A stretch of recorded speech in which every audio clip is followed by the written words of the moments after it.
যে অনেক মহিলা এসে বলবে, ভাবি আপা কি বলবো, আর আপনার ভাই এত কেয়ারিং, কি যে যত্ন করে আমারে, আমার দিক খুব খেয়াল রাখে, একটু সমস্যা হতে দেয় না, বাইরে গেলে একটু পর পর ফোন দিয়ে মেসেজ দিয়ে খবর নেয়। বুঝবেন যে সাক্ষাৎ শয়তান হাজির হয়ে গেছে। এই লোক হয়তো সৎ উদ্দেশ্যে বলছে, কিন্তু শয়তান তাকে দিয়ে বলাচ্ছে আপনাকে অশান্তিতে ফেলার জন্য।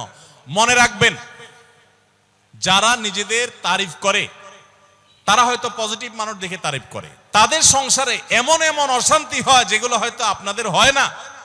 শুধুমাত্র শয়তান ওইগুলো আপনার সামনে হাজির করছে। খবরদার, ওইগুলো দেখে খুব সহজেই একে অন্যের প্রতি জাজমেন্ট করতে যাবেন না। তাহলে দাম্পত্য জীবনে সুখ শান্তির জন্য অন্যের সুখের মিথ্যা গল্প শুনতে যাবেন না। যদি সত্য গল্পও হয় তবুও মনে রাখবেন যে হয়তো সে একটা দিক তুলে ধরছে, তাদের আরো চ্যাপ্টার আছে সেটা তারা তুলে ধরছে না। তাদের চাইতে আমরা আলহামদুলিল্লাহ কম সুখে নাই। নিজেদের পজিটিভ গুলো দেখার চেষ্টা করবেন। 8 নম্বর, ক্ষমা করতে শেখা। দেখুন, ক্ষমা করতে না পারলে দাম্পত্য জীবনে কেন, কোন জীবনে আপনি কখনো সুখী হতে পারবেন না। সবকিছুকে অনেক বড় করে দেখবেন না, অনেক কিছুকে ক্লোজ করবেন, ছোট করবেন। এবং মনে রাখবেন, আল্লাহ তাআলা ক্ষমাশীলকে ভালোবাসেন। কোরআনে আল্লাহ তাআলা একাধিক জায়গা বলেছেন, যারা ক্ষমা করে আল্লাহ তাদেরকে ভালোবাসেন। আপনি যদি বলেন যে কতবার ক্ষমা করব, যতবার আপনি আল্লাহর কাছে ক্ষমা আশা করেন, আপনি আপনার স্ত্রীকে, আপনি আপনার স্বামীকে, আপনার জীবন সঙ্গীকে, যে কোনো মানুষকে ততবার ক্ষমা করবেন। আপনি জীবনে একই পাপ কতবার করেন, আল্লাহ মাফ করবেন আশা করেন না? তাহলে আপনার আল্লাহর বান্দাকে কেন আপনি ক্ষমা করবেন না? বিধায় ক্ষমা করা এটা শিখতে হবে। কখনো কোনো ভুল হয়েছে বুঝতে পারলে পণ্ডিতি না করে সাথে সাথে ভুল স্বীকার করা জানতে হবে, যে হ্যাঁ এটা আমি ভুল করেছি। হ্যাঁ, এটা স্বীকার করলে সে একটু মাথায় উঠে যাবে, সে একটু লাই পেয়ে যাবে, পাক। কিন্তু এটা একটা ভালো গুণ, পরবর্তীতে এটাকে ব্যালেন্স করতে পারবেন অন্যভাবে। ভুল স্বীকার করবেন। মেয়েদের সাথে বিশেষ করে যখন ঝগড়াঝাটি হয়, কোনো কিছু হয়, মনে করেন ঝগড়া তুমুল আকারে চলে গেছে, এখন আপনার স্ত্রী আপনার মৃত্যুদণ্ড জারি করবেন, জাস্ট এটা বাকি আছে। এই টাইমটাতে আপনি যদি চান যে এই রাগের পারদকে পাতাল থেকে মুহূর্তের ভিতর, আমি আকাশ থেকে মুহূর্তের ভিতরে পাতালে নামায় আনবো, আগুনের সাথে সাথে পানি করব, একটা বুদ্ধি, একটা কাজ করবেন, সাথে সাথে পানি হয়ে যাবে। সেটা কি? এতক্ষণ যা তর্ক করছেন, এখন বলেন যে আসলে তুমি ঠিক বলছো, আমারটা ভুল, ব্যাস দেখবেন যে আগুন পানি হয়ে গেছে সাথে সাথে। তো ভুল স্বীকার করতে পারে, এটা শুধু স্বামীরা না, স্ত্রীদের ক্ষেত্রে একই কথা প্রযোজ্য। এটা অনেক বড় একটা গুণ, বিশেষ করে ক্ষমা করতে পারা। ক্ষমা করতে যারা পারে না তাদেরকে আল্লাহ ভালোবাসেন না। আল্লাহ তাআলা বলেছেন যে আল্লাহ তাআলা ক্ষমাশীল মানুষদেরকে ভালোবাসেন, বিধায় আমরা ক্ষমা করতে শিখবো ইনশাআল্লাহ। 9 নম্বর হলো, শয়তান যে সমস্ত জায়গাতে ধোঁকা দেয় এই জায়গাগুলোকে ক্লিয়ার রাখা। যেমন একটা পয়েন্ট বলি, স্বামী স্ত্রীর মধ্যে কিছু কিছু জিনিস প্রাইভেট থাকতে পারে।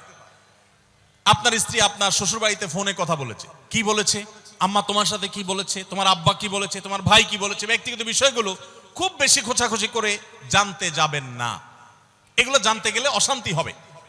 এবং অনেক সময় দেখা যেতে পারে কোনো কিছু দেখে আপনার সন্দেহ হয়েছে, তাহলে এটা পেটের ভিতর রাখবেন না।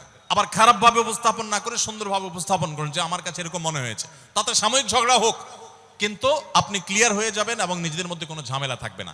শয়তান বিশেষ করে ওয়াসওয়াসা, কুমন্ত্রণা, সন্দেহের রোগ দিয়া দাম্পত্য জীবনে সবচেয়ে বেশি অশান্তি তৈরি করে। এই জন্য সন্দেহকে কোনো স্থান দিবেন না।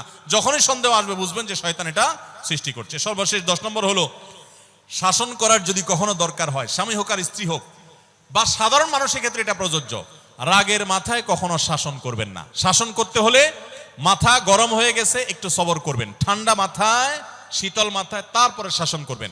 যখন রাগ উঠছে তখন কিছু বলতে যাবেন না। আপনার রাগ উঠছে আজকে, আপনি নিয়ত করেন আগামী 24 ঘন্টা পর এটার আমি বিচার করব, একটা বিহিত করব, এটার আমি কিছু একটা করে ছাড়বো। 24 ঘন্টা টাইম নেন, ইনশাআল্লাহ আপনি নিশ্চিত থাকেন 24 ঘন্টা পর যদি আপনি এটা নিয়ে বসেন, তাহলে আপনার এই বসাটা অনেক বেশি হবে ন্যায়সঙ্গত। এটাতে কোনো প্রকার সীমালঙ্ঘন থাকবে না, রাগের চোটে অন্যায় আচরণ হবে না, জুলুম হবে না, বাড়াবাড়ি হবে না, যথাযথ শাসন হবে।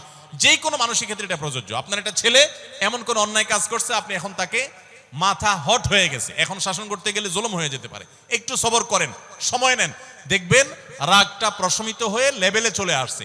এরপর যদি শাসন করেন দেখবেন জুলুম হবে না। তো স্বামী স্ত্রী উভয়ের ক্ষেত্রে একই কথা প্রযোজ্য। ঝগড়া যখন করতে মন চা, মেজাজ যখন গরম হয় তখন না করে একটু পরে করেন। আমি সৌদি আরবে প্রবাসে যখন ছিলাম আমি দেখেছি অনেক বাংলাদেশি ভাইরা, তখন নেটের এত বেশি প্রচলন ছিল না, তারা মোবাইলে একটার পর একটা কার্ড রিচার্জ করতো 50 রিয়াল 100 রিয়াল দিয়া। কেন? শুধুমাত্র বউয়ের সাথে ঝগড়া করার জন্য। কিসের জন্য?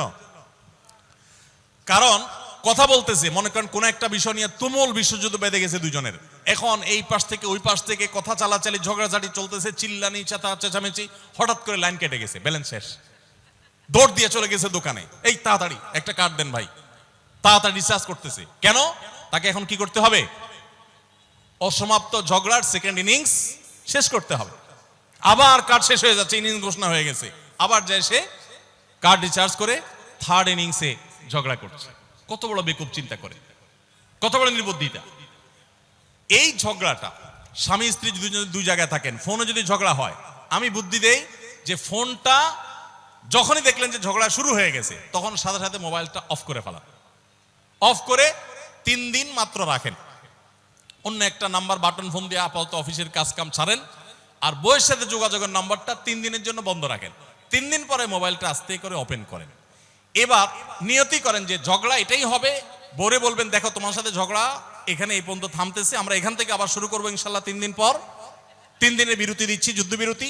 3 দিন পরে যদি শুরু করেন, আমি তো দায়িত্ব নিয়ে বলতে পারি, লিখিত দিতে পারি আপনাকে, 3 দিনের পর যখন আবার নতুন করে শুরু করবেন, ইনশাআল্লাহ দেখবেন আগের ঝগড়ার যে দুইজনের একজনেরও আর কিছুই নেই। এখন বউরে যদি বলেন 3 দিন পরে ফোন দিয়ে বলেন হ্যাঁ বলো তুমি জানি কি বলতেছিলা, দেখবেন যে আর কথা খুঁজে পায় না। আর আপনিও যদি বলেন যে হ্যাঁ আমি জানি কি বলতেছিলাম, দেখবেন এখন ঝগড়া করে জুত পাবেন না, গিয়ার একেবারে নরমালে চলে আসছে। এই জন্য ভাইরা, রাগ যখন হয় ওই টাইমটাতে ঝগড়াঝাটি করতে হয় না, তাহলে সেক্ষেত্রে দাম্পত্য জীবনে অশান্তি থেকে অনেকখানি বাঁচা যায়। যে ঠিক আছে আমরা ঝগড়া করব, এই বিষয়ে আমরা এখন কথা বলবো না, কালকে কথা বলবো, একটু অপেক্ষা করেন, উভয়ের জন্য সেখানে কল্যাণ থাকবে। আস-সুন্নাহ ফাউন্ডেশন, উম্মার স্বার্থে সুন্নাহর সাথে।